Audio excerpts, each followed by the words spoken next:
বন্ধুরা, আজকে আমরা দেখব হচ্ছে ইনডিফিনিট প্রনাউন। ইনডিফিনিট মানে কি? ইনডিফিনিট হচ্ছে অনির্দিষ্ট, ঠিক আছে? কোনো জিনিস নির্দিষ্ট না, এরকম জিনিস হচ্ছে ইনডিফিনিট। তো ইনডিফিনিট প্রনাউন অনির্দিষ্ট ব্যক্তি বা বস্তুকে বোঝায়, এটা আমরা জানি। যেমন এখানে একটা সেন্টেন্স আছে, one should mind one's business. One's business মানে প্রত্যেকের উচিত তার নিজের চিন্তা করা। বিজনেস মানে হচ্ছে ব্যবসা, কিন্তু এখানে মানে হচ্ছে যে নিজস্ব কার্যকলাপ এসব নিয়ে ভাবা। তো শুড অর্থ হচ্ছে উচিত। ওয়ান শুড মানে প্রত্যেকের উচিত। এই ওয়ানটাকে কেউ মানে ঠিক নেই, সবাইকেই বলা হচ্ছে, আবার কাউকেই বলা হচ্ছে না, নির্দিষ্ট করে কিছুই বলা হচ্ছে না। One should mind one's business. One should know মানে প্রত্যেকের জানা উচিত how one can be successful, কিভাবে একজন মানুষ কি সফল হতে পারে, মানে তার নিজের জানা উচিত, ঠিক আছে? তো যদি ওয়ান যদি প্রথমে থাকে তাহলে আমরা দেখতে পাচ্ছি যে ওয়ান্স হয়, মানে অবজেক্টিভ অথবা পজিটিভ কেসে গিয়ে ওয়ান্স হয়।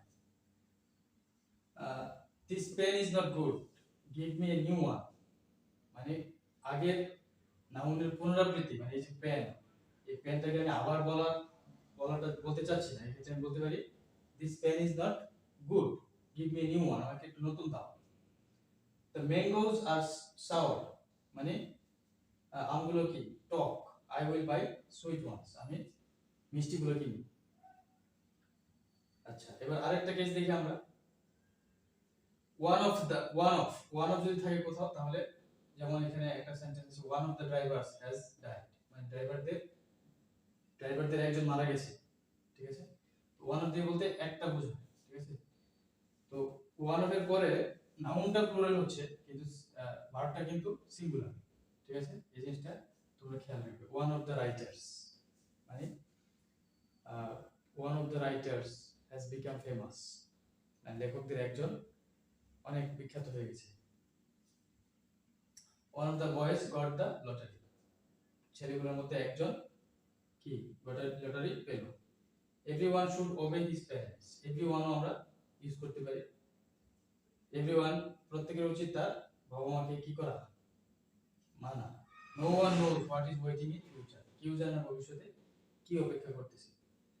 এখানে দেখো এভরিওয়ান এর পরে এভরিওয়ান এবং নো ওয়ান এগুলোর পরে কিন্তু মানে ভার্বটা কিন্তু সিঙ্গুলার, ঠিক আছে? তো এই বিষয়গুলো আমরা জানলাম ইনডিফিনিট প্রনাউন সম্পর্কে। আরো কয়েকটা ইনডিফিনিট টেন্স প্রনাউনের ব্যবহার আমরা দেখব। তো তারপরে আমরা অন্য কিছু দেখার চেষ্টা করব। তো এই জিনিসগুলো কিন্তু খুব বেশি ব্যবহার হয়, মানে আমরা কথাবার্তায়, নরমাল কথাবার্তায় অথবা লেখায় কিন্তু অনেক ব্যবহার করি এই জিনিসগুলো। তো এই জিনিসগুলো তোমরা একটু প্র্যাকটিস করবে, নিজেরা তৈরি করবে এরকম সেন্টেন্স তৈরি করাটাকে গুরুত্ব দিবে বেশি, মানে গ্রামার শিখবে কিন্তু বেশি প্রয়োগ করবে, প্র্যাকটিক্যালি প্রয়োগ করার ব্যাপারটাকে গুরুত্ব একটু বেশি দিবে। ধন্যবাদ। তো বন্ধুরা, ইনডিফিনিট প্রনাউন আরো কয়েকটা দেখি আমরা। যেমন ধরো অল, যদি আমরা দেখি অলটা আমরা কোথায় ব্যবহার করতে পারি, ঠিক আছে? যদি আনকাউন্টেবল নাউন হয় তার পরিবর্তে অল ব্যবহৃত হয় এবং সিঙ্গুলার ভার্ব বসে। আমরা নিয়ম দেখবো না, সিঙ্গুলার ভার্ব কি, আনকাউন্টেবল নাউন কি, এসব আমরা পরে চিন্তা করবো। আগে এক্সাম্পলটা দেখি। all that glitters, এটা ইজ নট হবে, ঠিক আছে? এটা ইজ নট হবে, মানে চকচক করলে শোনা হয় না, ঠিক আছে? all that glitters is not gold, মানে all মানে যারাই কি চকচক করে তারা সবাই শোনা হয় না। এখানে কিন্তু ইজ হচ্ছে এখানে সিঙ্গুলার ভার্ব। তো সিঙ্গুলার ভার্ব কি? সিঙ্গুলার ভার্ব হচ্ছে মানে সিঙ্গুলারের সাথে থার্ড পারসন সিঙ্গুলার বলে যেই ভার্বটা আমরা ইউজ করি সেটাই singular verb. all the food has become rotten, তাহলে এখানে হ্যাজটা কি? হ্যাজটা হচ্ছে সিঙ্গুলার ভার্ব। তাহলে প্লুরাল ভার্বটা কি? হ্যাভ। যেমন ধরো আমরা এটা কিন্তু প্রেজেন্ট পারফেক্টের একটা एग्जांपल। তো প্রেজেন্ট পারফেক্টে I have gone, they have gone, they have eaten rice, তারপরে ধরো দে হ্যাভ প্লেড ফুটবল। তো হ্যাভটা হচ্ছে প্লুরাল আর হ্যাজ হচ্ছে সিঙ্গুলার ভার্ব, ঠিক আছে? এখন এরকম যদি হয় যে নিচের एग्जांपल গুলো দেখো এবার, এরকম যদি হয় যে যে নাউনটা এই নাউনটা কাউন্ট করা যায়, যেমন all of them were invited, তাদের সবাইকে দাওয়াত করা হয়েছিল। এখানে কিন্তু আমরা ওয়াজ ইউজ করতেছি না, we are not using was in here, আমরা এখানে was ব্যবহার করতেছি না, আমরা এখানে কি ব্যবহার করতেছি? আমরা ব্যবহার করতেছি ওয়্যার, ঠিক আছে? অল অফ देम তাদের সবাই এখানে উপস্থিত, তাদেরকে সবাইকে এখানে ইনভাইট করা হয়েছিল। all the boys have gone to dogs, মানে সবগুলো ছেলে গোলা গেছে। তো যদি কাউন্টেবল নাউন হয় আমরা প্লুরাল ভার্ব ব্যবহার করি। আচ্ছা, এনি, এবার দেখো আই হ্যাভ ওন 3 ম্যাচেস, মানে আমি 3টা ম্যাচ জিতেছি খেলায়। হ্যাভ ইউ ওন এনি, মানে তুমি কি কোনটা জিতেছো? হ্যাঁ, ও সরি আমি বানানটা এখানে ভুল লিখছি, যাই হোক।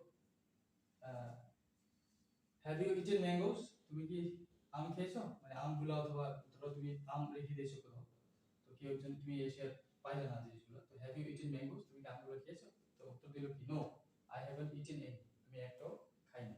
তো বন্ধুরা, আনকাউন্টেবল নাউন যেমন যেসব নাউনকে গণনা করা যায় না, ঠিক আছে, এরকম নাউনের ক্ষেত্রে আমরা একটা জিনিস দেখি যে নান বসে এরকম নাউনের ক্ষেত্রে এবং সিঙ্গুলার ভার্ব গ্রহণ করে, যেরকম none of the work was done, মানে একটা কাজও করা ছিল না, ঠিক আছে। তো I have heard all the news, আমি সবগুলো খবর শুনেছি, but none of them was interesting, একটা কাজও কি মানে ইন্টারেস্টিং ছিল না। তো আমরা নানের এই ব্যবহারটা দেখলাম। তো নানের ব্যবহার করতে গেলে একটু খেয়াল রাখতে হবে যে যদি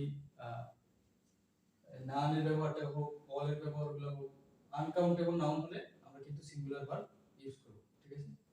তো এই বিষয়টা একটু খেয়াল রেখে ব্যবহার করতে হবে। এবং এই ইনডিফিনিট প্রোনাউনগুলো একটু বিস্তারিত অনেক রকম দেখাচ্ছে এই কারণে যে এগুলা কিন্তু আমরা খুব বেশি ব্যবহার করি, কথাবার্তায় আমরা খুব বেশি ব্যবহার করি, লিখতে গেলে কিন্তু অনেক ব্যবহার করি। তো খুব সাবধানে এই জিনিসগুলো ব্যবহার করবে, আস্তে আস্তে আয়ত্তে এসে যাবে, কিন্তু একটু সাবধানে ব্যবহার করবে। অনেকে আছে অনেক দিন ইউজ করার পরেও, বা যে কোনো মানুষের এটা হতে পারে, মানুষের একটা মুদ্রা দোষ থাকে, যে সে যেভাবে অভ্যস্ত ঠিক সেভাবে সে প্র্যাকটিস করতে থাকে জিনিসটা। আর অভ্যাসটা চেঞ্জ করতে গেলে কিন্তু খেয়াল করতে হয়, খেয়াল করে করে একটা সময় নিজেকে এই জিনিসটার সাথে ফিট করতে হয়, ঠিক আছে। তো শুভকামনা রইল, তোমরা শুদ্ধভাবে শেখার চেষ্টা করো। আমরা সারা জীবন আমরা সবাই সারা জীবন শুদ্ধতার চেষ্টা করতে হবে। আমি তুমি সবাই, আমিও ভুল করবো, তুমিও করবে, এটা স্বাভাবিক। তবে শেখার চেষ্টা অবশ্যই চালিয়ে যাওয়া উচিত, কখনোই থামিয়ে দেওয়া উচিত না, এইটুকু কথা রইল।